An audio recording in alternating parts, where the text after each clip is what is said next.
Well, hello everybody, and thank you for joining us this morning for the Chesapeake SonarWiz software and a Teledyne Marine E20 webinar.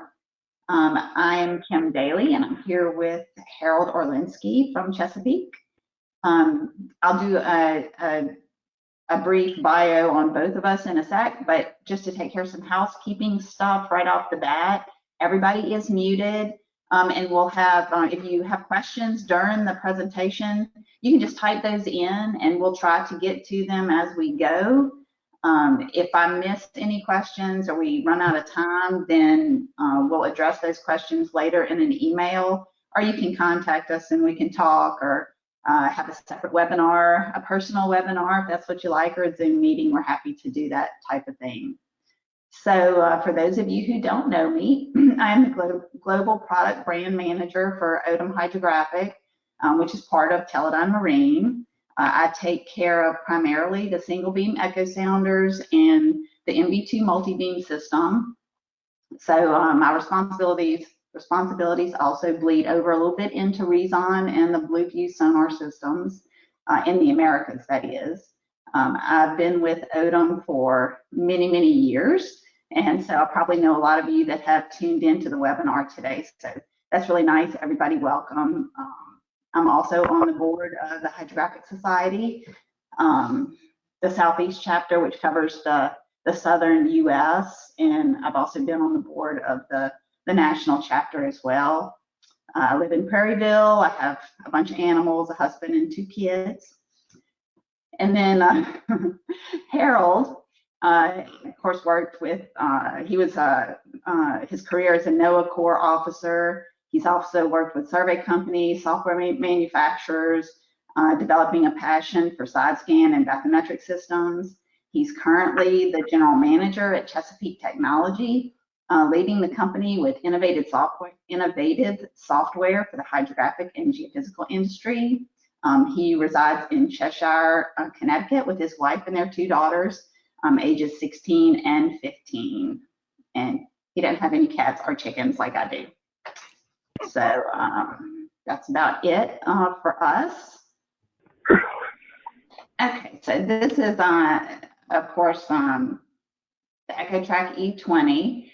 And I just wanted to give everybody a brief intro on the E20 before Harold gets into the real software portion of the webinar. So I think So I thought that it would be appropriate to ask a question because, you know, at trade shows, back when we did in-person trade shows and now in Zoom meetings, I get a lot of people ask, well, you know, do people even use single beam echo sounders anymore? And maybe a lot of you on this call aren't familiar with single beam echo sounders or aren't familiar with surveying at all. But there is still a place for single beam echo sounders without a doubt, right? Multi-beam makes a beautiful picture and they couple that with the LiDAR data and it's just like an awesome presentation. So people are quick to kind of discount the use for the single beam sounder. But there is certainly a place for that in the survey world, right? So I found these questions that were in Hydro International, or these statements, I guess, in an old issue of Hydro International, and I thought they were really appropriate. So just in short, it's so much less expensive and easier to set up than a multi-beam system. Excuse me, just a sec. So the single beam doesn't require as many sensors, external sensors, as a multi-beam system does. It doesn't require the same expertise. In the dredging industry, single beam is so important because you need to have that low frequency, right? And most of the multi-beam systems are high frequency, so you get that beautiful bottom tracking. With the single beam, you'll get, using dual frequency, you'll be able to penetrate that top layer and get down to a hard bottom, which is so important, you know, in the dredging industry. And then, of course, in any kind of turbulent waters, air bubbles are not Sonar's friend. So the single beam is much more forgiving than multi-beam systems. Okay, so system architecture. In general, you'll need, of course, the Sonar, the E20, Windows 10 computer, some positioning system, GPS system, so you know where you are on the water, and you'll need a transducer, either single frequency or dual frequency, and then you know, your software, so your Chesapeake software.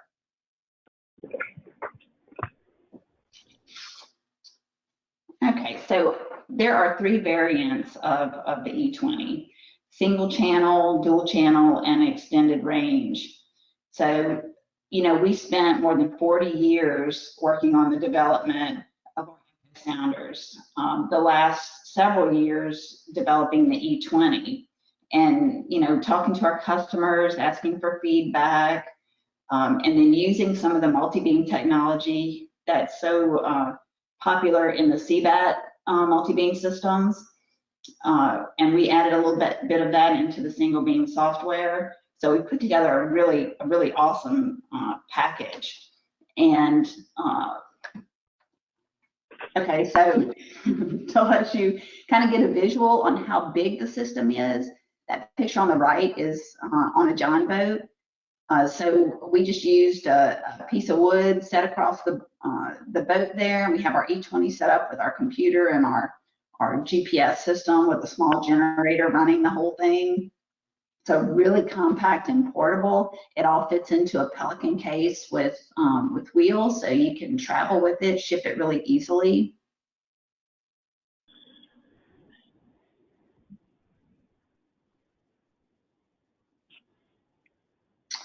Okay, so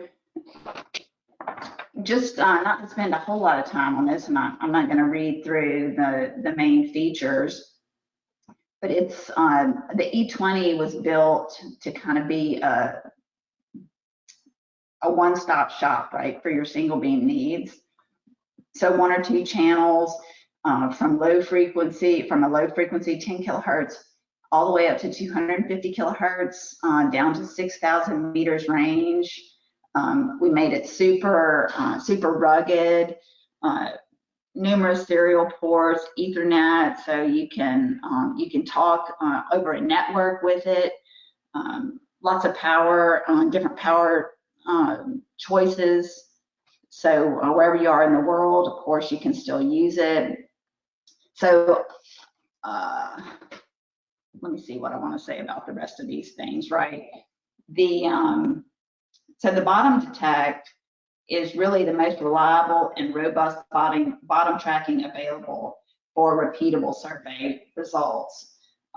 We worked on this quite a lot, and the algorithms are all based on our multi-beam experience, and they rely heavily on all of our proven technology from the CBAT and our old EchoTrack echo sounders, even the Parasound and the HydroSweep sonars that were that we see from the Alice systems.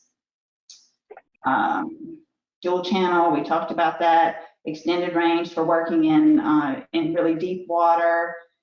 The single beam user interface, really intuitive, simple to use for the surveyor. And the cool thing that we did with the E20 is the tracker feature. So if you're not an experienced surveyor, you get the system set up, you hit the automatic button, and it does the survey for you. So you don't have to tweak a lot. It's super intuitive. And that's a huge thing when you're out in the field and you're trying to run multiple systems. It's a really handy option to have. And then I just wanted to brag a little bit about you know, some of our customers. I know a lot of people are, you know, wonder, well, you know, who's using it? It hasn't been out on the market all that long, just a couple of years now, but we really have have had a huge impact on the market. The Corps of Engineers has adopted the E20. We sold a lot of systems into the Corps and all these other groups around the world. It's really taken over. Well, that's great, Kim. So now it's my turn. So the idea was, it was a twofold. I wanted, the E20 to give an introduction of the hardware, and Chesapeake will show off the software and how we did the integration. A few of my slides are some of the basic ones, but single beam systems, as Kim was saying, it's a simple setup.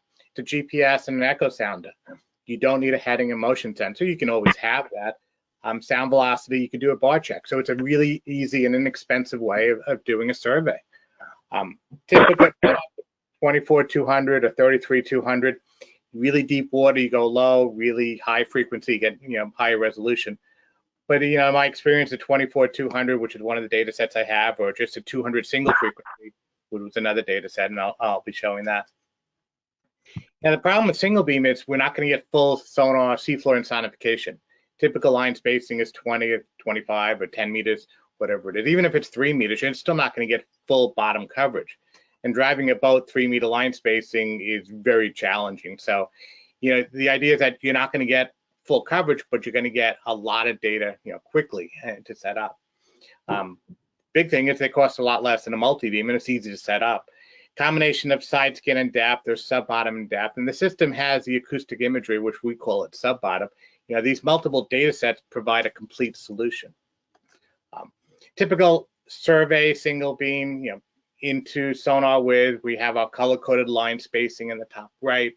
I can grid the data and fill in the gaps. We're doing interpolation. That's a given with single beam. We're making up data, but we're interpreting or inferring what's in between the lines to get a full data set. And the XYZ can be across the track line, so you can get the gridded XYZ. 2D displays, 3D displays, and export the entire image out to Google Earth. Using the powerful software of SonarWiz, all the tools that are built in for our side scan and sub-bottom magnetometer, we take advantage of it during the single beam processing and single beam. So a quick story before we move on. What not to do for a single beam survey.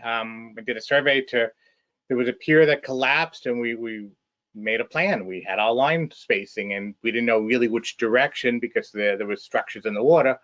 So I said on the site training, I was given to the client, but at the end I drove the boat to, and you'll see why. This is the end result. The boat driver could not drive a straight line, didn't know what a needle was. And as much as you say that you can have turns during single beam data collection, you just can't have circles. It's not healthy for the data. Certainly for multi-beam side scan, turns aren't allowed. Single beam, you're a little bit more resilient, but you don't make circles in the data. So I'll work with the Odom E20. I'll refer to it as the E20. It's an Odom product, it's Teledyne Odom, but the E20 system. There were two parts to this operation of the work we did. It was data collection for the depth data and the acoustic imagery. The depth data, we're going to log, Chesapeake logs files as XTF, but we're also logging the S7K, the native file from Odom. The imagery data, we're logging it as a seg-Y. We're going to call it a sub-bottom. It's the acoustic imagery of the water column and below the surface, and also as a S7K. Both the files, when they go into Chesapeake, there's CDF and CSF. Those are all internal file types. So there's a little redundancy in there. But the nice thing is we're logging the formats that anyone can use, the S7K or the XTF. Data processing, the depth data goes into our SWAT editor. We didn't reinvent the wheel. We took our multi-beam editor, stripped out stuff that didn't make sense for single beam. Nice little tools in there that we could work with.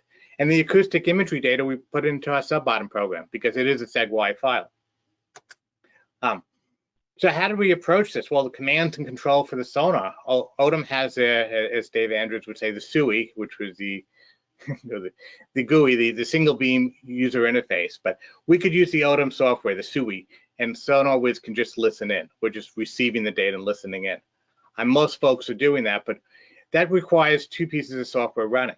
So then the option number two is to use the Odom software, and SonarWiz can listen in and also control it, range and power and gain. And the commands would go back and forth. So if one changed, the other one would pick up, and if we changed, the Odom software would change. And finally, for the what we really pushed was for the full control, where we removed the need for the Odom software. Not saying it's not good software, it's just we don't need a second piece of software running while we're running Chesapeake for data acquisition. So we have full control. All the items that we did in the GUI for the Odom, we transferred over to our server. So one less piece of software. When you're on a small boat with one screen, typically you run out of monitor space. So your real estate on a typical laptop is really small. So yes, we could always minimize stuff, but why to have two programs running? So that was our challenge. Yes, sorry. Hey, I have a question. So do you have to set up the E20 in the E20 user interface first, and then you give control, or you can do all of the transducer selection and all of that from Chesapeake? All the selections, if you the cursor, this is my AirMore sonar systems out there. I used both last week to verify and to double check, but like even the time check, we have all the time synchronization. So we don't need it. A lot of folks will have it installed, and then you want to do a deck test. Certainly you can do it. But during the survey, all we used was the SonarWiz version. Okay, cool. So service setup in SonarWiz, one of the things we wanted to keep separate, just in semblance, is our single beam server is our single beam. It's just echo sounder. But the E20 has, and again, I'll call it SubBottom, but the acoustic imagery, and we made it as a SubBottom driver. So in our server setup, we're going to have a EchoTrack E20 SubBottom, and we're going to have our launch our single beam server. Okay, so on the front end, we're driving two servers. It's transparent to the data collection. We just have two handshakings to listen to that one connection onto the Odom. It's still a single network port. It's port 7000 that we're going to listen to and parse out the information. If you didn't want to do the E20 SubBottom, we just run the single beam server. That typical operation when we're on board about this was the survey last week. Line planning, we have our left-right indicator, our system information. There's a lot of different windows that we can show. On one image, I have the SubBottom window for the acoustic data that comes across. I show the single beam server to indicate the green lights. A lot of times, the green and the red, good or bad.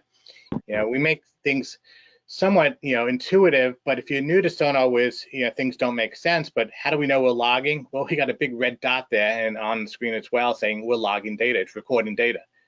We record and we stop recording. Change the line. There's some line increments and decrements as well. We don't need a line plan. We can just drive, but trying to do at least an efficient survey, we'll have the line plan set up. We collect all our data and we'll bring these, for instance, a single beam into our single beam editor. It's color coded for the frequency. I can delete one or the other. I can do a complete high, low, minimum, maximum depth. Range filter. I mean, a lot of these tools were from the multi-beam, so we don't use the same values, but we'll have our profile. In my demo, I'll show a little bit more of how it works. At the end of the day, we want to get XYZ, so a simple export of XYZ, single file, dual frequency, two different files. Our Google Earth export, overlay the bathy. So there's just a lot of things that we can do with the single beam data. The single beam data can import the S7K, can import the XTF, so either of those files can be imported fine in our software. If the Odom software was collecting it and made an S7K file, we can handle those as well. So it's our import is handling that correctly. One of the things I added in this last release of 7.7.4 is our beam performance test. How well do we know the system? It's kind of like a multi-beam performance check, but we're doing it for single beam. We have a single beam across a reference area. And this is really important to know how well your system does. You want to know the standard deviation, if there's a bias, if there's an offset issue, because that would show up as well. So this was included, this was part of the program. But now that we're pushing single beam a lot more, there's a lot more tools within the single beam program, and this is one of them. With the acoustic imagery, the SubBottom data, it works just like any other SubBottom data. We can bring it in. In this case, the top image has fish in the water column. I can track the bottom with the bottom track. I can draw some reflectors, and do some volumes between the thickness layers. The bottom image, I have a 3D display where I can show the sub-bottom. I can drape over the bathymetry if you want to see that, or you can just show the entire top to bottom. Now, it's not a full sub-bottom system. We're getting the data from the E20, so there is some limitation when we're not going to penetrate really deep. This is as far as the system gave to me. But when we think about it, if we're doing a sub-bottom and the sediment fluff, and we want to measure the sediment fluff, we want to know the thickness of this fluff layer. When we have the second frequency, you can look at the high and the low depth value, and that's your first return. And that's what we've traditionally done in the past, where how much fluff is in it. We'll go to the low frequency and go to the high frequency and measure the difference. But now if we take a sub-bottom value, we can see below the surface. It gives you a little bit more information of what's really going on inside the data file. A few pictures I have, and then we'll jump into a real demo. It's a survey done last week in Maine. I escaped from Connecticut first time in about a year to get away because we're not allowed to travel. And there was a Maine project up in Maine that the client needed some training and do some data collection. Hey, so, Harold? Yes? Can I interrupt you a second? Yes, you may.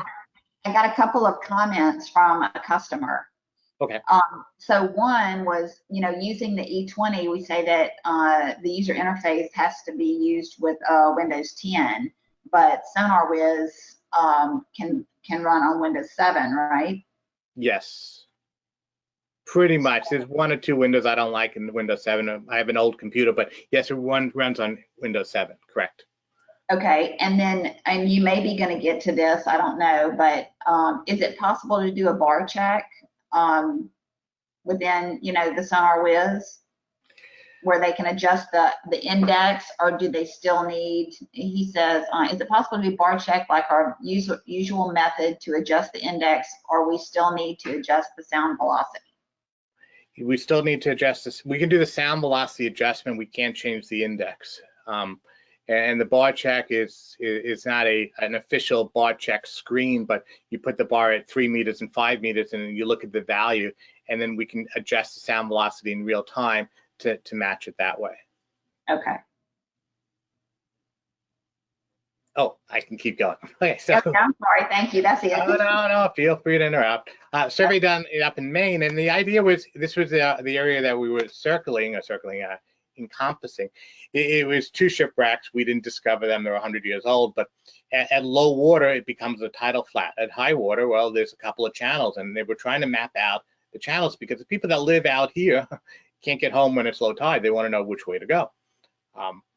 So with any typical survey, we do a dock test, make sure everything works before you put everything on a boat and get bounced around, and then all of a sudden, oh, I forgot a cable, I have to go back. So we made sure everything worked. We did the overside mount. We never leave home without our C-clamps, and our duct tape is kind of hidden in the picture, but we have our duct tape as well. And then we have our survey planning, and it's just a small little skiff boat, but you got to have the boat captain understand where we're going, and he's never driven a needle before, but he did pretty well in terms of straight line driving. I have a lookout just in case we have to find our shipwreck, and oh, well, we found it, but she didn't help me at all. We found it with the boat and not with her. No damage done. The transducer was actually about 1 inch or 2 below the bottom of the boat, so the boat hit before I ruined the transducer. But the challenge wasn't to find the shipwreck, was to really find, and going back and forth became the efficient survey plan, and we just had to wait for the high tide. So when we lose 10 feet of water, that's what happens. And we went back and forth across those 2 shipwrecks. It was the one on the right that we hit bottom. You can see it's a little bit higher. And at the end of the day, how the survey came out, we went back and forth, and I color coded it. Everything red was above mean low water. So it was pretty much a tidal flat that we were able to cover. But the idea that surveying at high tide allows you to cheat a little bit and get into those areas when there's an additional water. SonarWiz has tides and everything else where you can, reconcile, or you can add in or subtract out, or whatever we have to do with math to make the tide back to 0 and come up with the mean low water or whatever value datum you're looking for. And we take our single beam data, and this is the tools in SonarWiz. We grid it, we fill in the lines because we came out from 20-foot line spacings to a full grid, we know that it's not real data, but it's a grid of data, and we can contour it, and everything is done in the SonarWiz. And that's one of the nice little features in SonarWiz. We try to make it simple. I know there's a lot of buttons in SonarWiz, but everything is done in this main display screen, whether it's making the grid, right-clicking on the grid, making a contours, filling in the contours, it's simple things like that. So now my demonstration of SonarWiz. So here's a challenge. It should work. I mean, it will work. It's just a question of, whenever you're doing a live demo, things can mess up. So there is my survey area. I just grabbed a map of it. I created an area, and I set up the geodesy, and I'm in US foot, so we don't have to be in UTM meters. Below my map on. And I'm going to bring in my bathy lines. I'm going to bring in my single beam lines. And I practiced a little bit, and I'm just going to bring in a dozen or so lines. If we look at the file formats, there's different types of single beams we can bring in, but we're going to bring in the XTF file. We could also bring in S7K files if we wanted to bring in that type, but I'm going to bring in our XTF files. Now, full disclosure, there was another echo sounder running at the same time. The client wanted to run with his side scan, which was an 83 kilohertz, which actually caused a little bit of interference. And if we look at just a line, just pick a random line, doesn't really matter, we can see that we have highs and lows. And it has nothing to do with the E20, it has nothing to do with SonarWiz, it has to do with physics. There's interference in the water that we're getting a second bounce. Probably could clean it up a little bit, but if we look at, where's my other screen? There's my other screen. We have all this information down here, which we don't need. We want to get rid of. So let's close out of this for a second, and just go in real quickly into the symmetry. I want to get those second values out, and the value of the data was about 10-12 feet. So anything less than 12 feet was considered noise. So I'm going to use my depth filter, and I'm going to turn my on minimum depth, maximum depth. I'm going to put in, I'll put in 12, and we're pretty much hit surface, but I'll leave it at 0. Yes. Finish. So we got our just a min-max depth. Now we can look at the lines themselves a little bit better. We just got rid of the flyers right off the bat. And if I go into my swath editor, I'm looking at both screens to see which screen it decides to pop up on. There we go. I put it on the right screen. In terms of the single beam editor, there are really some nice tools in here that will help you process and look at the data. First thing is your typical, I want to get rid of points. We can just lasso data and get rid of points. And we have all our files there. And then it auto scales. When I remove stuff on top, it will expand it. If the points are too big or too small, I can go big and small. Sometimes just when there's a really small point, you can't see it, so I'll keep it a little bit bigger. The distance along track is my little slider bar up there. Well, I can show as many points as I want or as little.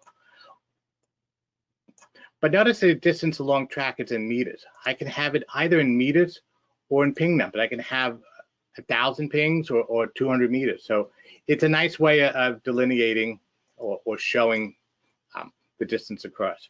And there's that shipwreck we have. So if we look at the first line or the second line, and I'm just looking for the flies and 2.5, and we'll keep an eye on that because once I put my tides in, this is going to go to -8. A couple of flies out there. It's always hard to know if things aren't connected, but we know we went over a shipwreck and it was pretty much the bottom. This is a tough one, and this is where your hydrographic experience comes in. There's high points there, there's really nothing connected, and there's really no association, so we'll probably get rid of those as well. Then generally the data is pretty clean, except for that echo sounder. we had some issues. There's a couple of extra flyers out there, a couple more lines, and then we'll finish up. Oh.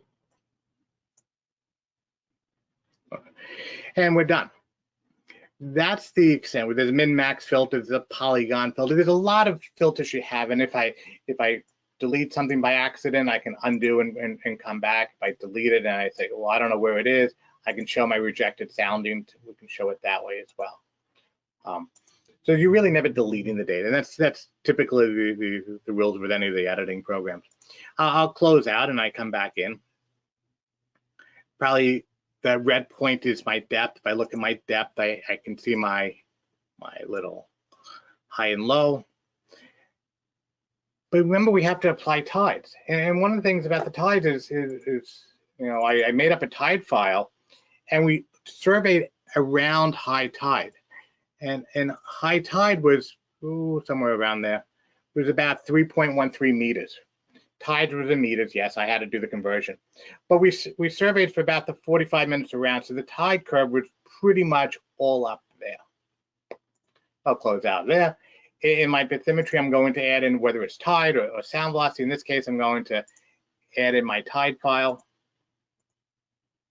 And once you bring it in, everyone becomes orange because we just have to remerge the data. And I want to bring up that one line because we saw it showed 2.5, which was 2.5 feet below the transducer. When I bring up a line, I'll bring up this line, right click, settings. We'll see what the value is, and should be about 8.5 or 7.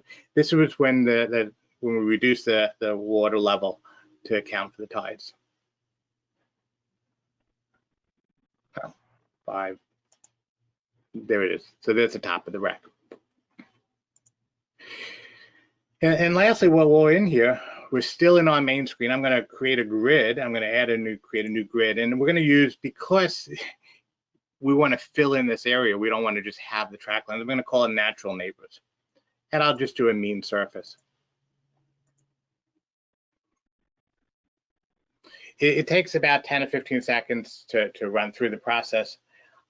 What comes out is a solid surface area where we can go into our 3D. We can export out X, Y, Z. Generally, do we want to export out grid data? It's more for visualization. And there's my visualization. So there's my data itself. In my tools out there, I can put in some exaggeration if I want. And in my grid itself, I can right-click, contour the grid, and I'll make 25 centimeter contours, and I can contour the data. So the process of bringing single beam in to come up with this kind of solution is fairly quick. In the processing export, we can get off all our XYZ or save the grid as an XYZ. But one of the nice things about the system itself is the SubBottom. And again, I call it the SubBottom. Let me bring in just a different data set.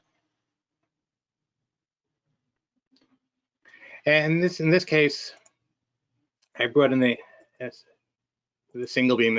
This time I brought in an S7K, whether it was an XTF or S7K. And this was a dual frequency system. This is the one that Dave Andrews gave me one of his sample files.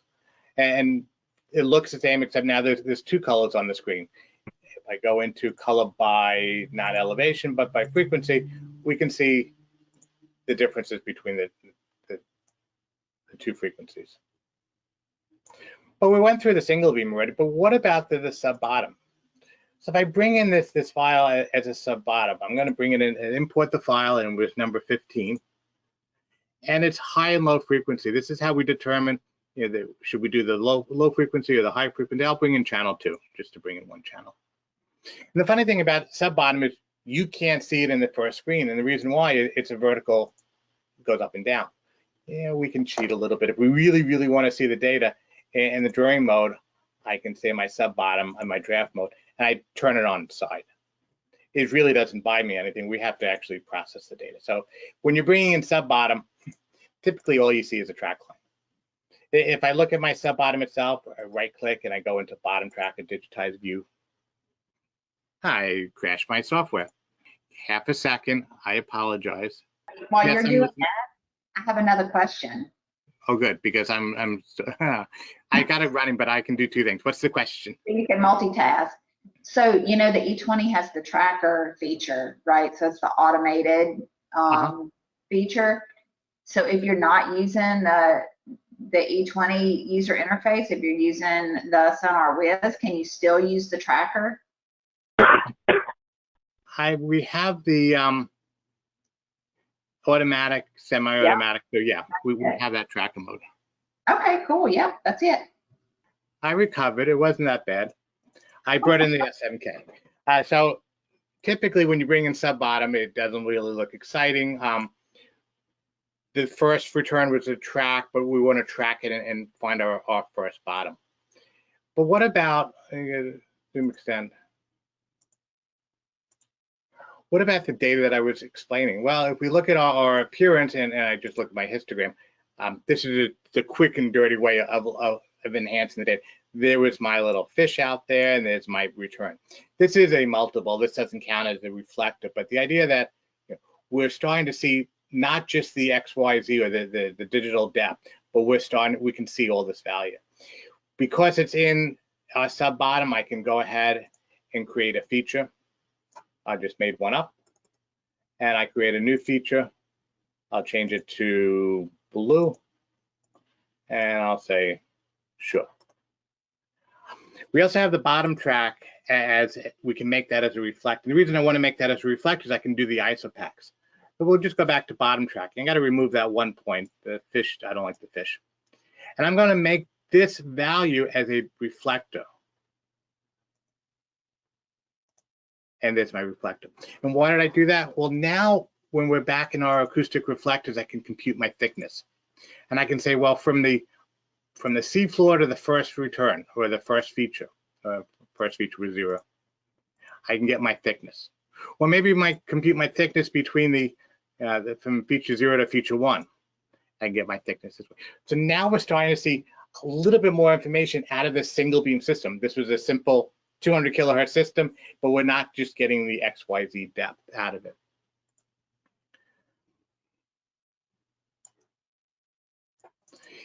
The data itself, if we wanted to do some more visualization, we can see the data in the 3D display. Oop, there's my 3D display.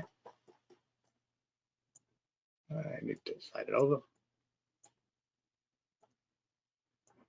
And I can push out my bathymetry. I can put my bathymetry on top of it if I'd like. Yeah, the idea that the whole program allows us to do more than just single beam data. At the end of the day, we have, get my presentation back going. At the end of the day, we have all our data coming through where we can see all this information. We can get our XYZ out, we can do the display. So when we first started, I said, what was our challenge? It was not just to collect the data, but it was to collect and to process it. And the processing took over a lot of the tools that existed in SonarWiz. All the SubBottom tools, all the bathymetry tools have existed. So that's where we're at. This is part of SonarWiz. When we're running it, it's just another driver. It's another system to use. Go back a little bit. Oh.